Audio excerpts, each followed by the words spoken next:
Наше общение невозможно без влияния. Мы ежедневно и ежечасно оказываем влияние друг на друга. И, конечно, нет лидерства без влияния. Вы влияете на убеждения, эмоции, действия своих коллег, подчиненных, клиентов и даже вышестоящих руководителей.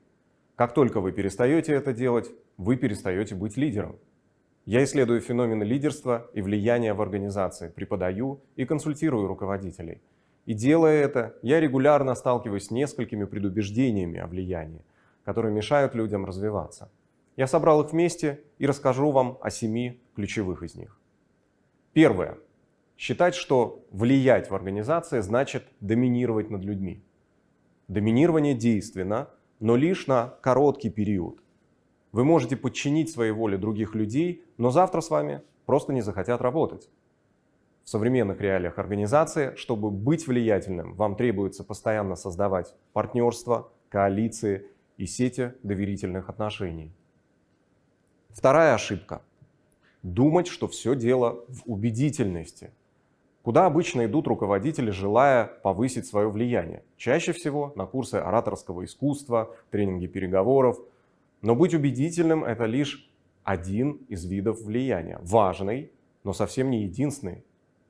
Вы можете влиять через расширение своей экспертизы, через свой лидерский бренд, через свой групповой статус и, в конце концов, через вес своей позиции. Я недавно написал статью в Harvard Business Review, ссылка будет в описании.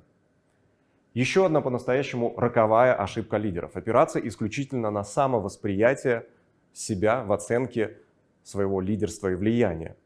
Строить представление о себе на основе собственных ощущений. Именно поэтому, работая с руководителями, первое, что я делаю, предлагаю провести серию интервью с ближайшим кругом лидера, чтобы на основе этого построить индивидуальную программу развития. Гипотеза справедливости мира и собственной организации – еще одно неполезное убеждение, которое сильно ослабляет ваше влияние. Исследования показывают, что если вы верите, что хорошие люди награждаются судьбой, а плохие наказываются, вы попадаете в ловушку собственных ожиданий. Вы будете обижаться на мир, когда не будете получать того, что считаете своим по праву. Будете менее проактивны и будете более ригидны в своих решениях.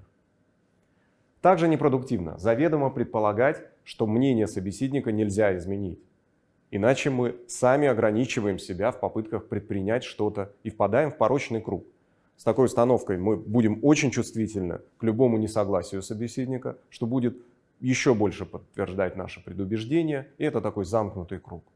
Более конструктивный подход – смотреть на другого человека как на потенциального союзника, не списывать никого со счетов. Возможно, именно этот человек случайно может вам помочь. Ложное представление, что лидерский бренд – это для любителей впечатлять, фанатов соцсетей и нарциссов. Лидерский бренд – это ваш внятный образ как профессионала и как лидера. Это та аура, ощущения, ассоциации, которые вы вызываете у тех, с кем вы работаете. Вас назначают и продвигают по службе именно благодаря этой ауре. Именно поэтому важно хотя бы иногда думать об этом. Ну и, наконец, порочно думать, что вы от природы невлиятельны. Влияние – это самоусиливающаяся способность. Вы выстраиваете новые знакомства, это открывает вам новые возможности, это в свою очередь дает вам новые ресурсы, и больше людей хотят с вами работать, что повышает вашу способность добиваться больших целей. Надеюсь, эти 7 подсказок помогут вам в вашей лидерской практике и помогут вам менять ваши организации к лучшему. До встречи в Сколково!